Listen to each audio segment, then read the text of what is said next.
जवाब दीजिए। आपको जो आप ही के गढ़ में सेंध लगाने पहुंच रहे प्रशांत किशोर।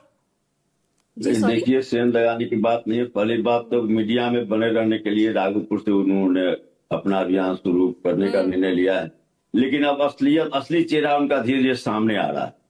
अभी तक लोग जो है समझ नहीं रहे थे कि यहाँ किसके लिए काम कर रहे हैं। हम तो कर रहे थे कि जैसे भाजपा की बी टीम के रूप में काम कर रहे हैं और उसी के मिशन पर इनका अभियान चल रहा है कि जो इवेंट मैनेजमेंट करने वाले हैं इनको प्रोफेशनल हैं और प्रोफेशन इनका है, तो उसी के सिलसिले में अब धीरे धीरे इनका जो है चेहरा पर से नकाब उतरने जा रहा है। अब यह बताइए, जो विपक्ष का नेता है जो 20 साल से सत्ता में बाहर है, अब उसके क्षेत्र में आप चुनाव के अभियान की शुरुआत करने जा रहे हैं, इसका मतलब क्या है? इसका मतलब जो है इतना बिहार को, भले ही बिहार के प्रशांत किशोर जी के बिहार को समझ नहीं रहे।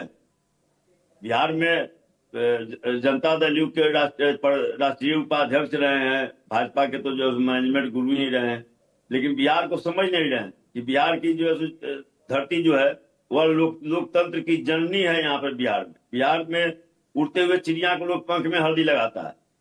उनके हर स्थिति को लोग समझ रहा है, कहाँ क्या कर रहे हैं, उनकी क्या रणनीति है, किस ढंग से।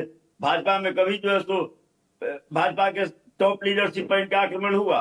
नीतीश जी मुख्यमंत्री हैं, नीतीश जी पर कभी इन्होंने अटैक किया। तो उनके मंत्रियों को तो घेरा ना, उनके मंत्रियों को तो घेरा।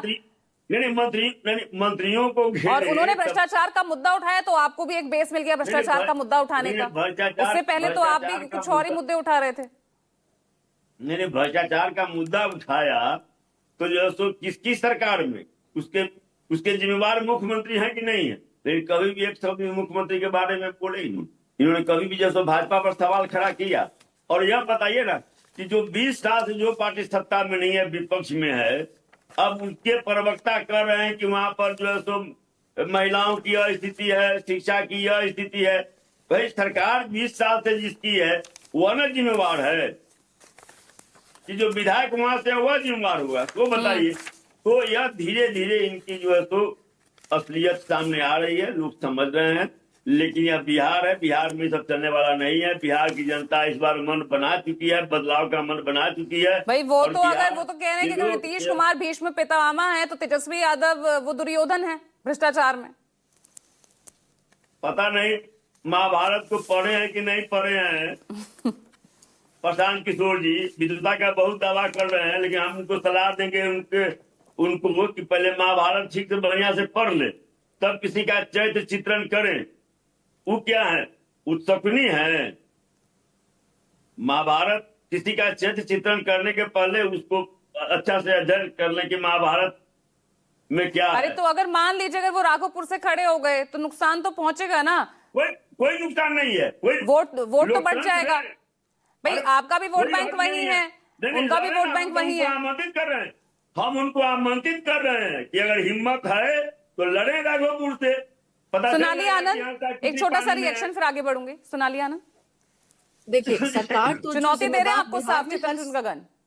बिहार जिस हिसाब से पीछे है उसकी सरकार तो जिम्मेदार है ही, इसमें कोई तोहमत नहीं है। लेकिन जब आप वहाँ के एमएलए हैं और एमएलए फंड होता है, एमएलए लैड फंड्स होता है, तो आप उसका यूटिलाइज भी नहीं कर रहे हैं और उसकी भी बहुत जमीन तक नहीं है, ये आपका आंकड़ा बताता है। और जो भी जिस ढंग से हम बात कर रहे हैं, यहाँ तो हम सच की बात कर रहे हैं। हम जब भी फैक्ट पे बात करते हैं, डेटा पे बात करते हैं, ये साहित्य पे चले जाते हैं, फिलॉसफी की बात करने लगते हैं। आप फैक्ट जब आप फैक्ट से दीजिए, मैंने आपके सामने आकर रखा कि आज भी वहां पे साक्षरता दर महिलाओं में 40% है, और आप अनरियलिस्टिक आंकड़े देते हैं कि हम बिहार में 3 करोड़ नौकरियां दे देंगे। किस बेस पे देंगे? तो इनडायरेक्टली तो धनंजय गिरी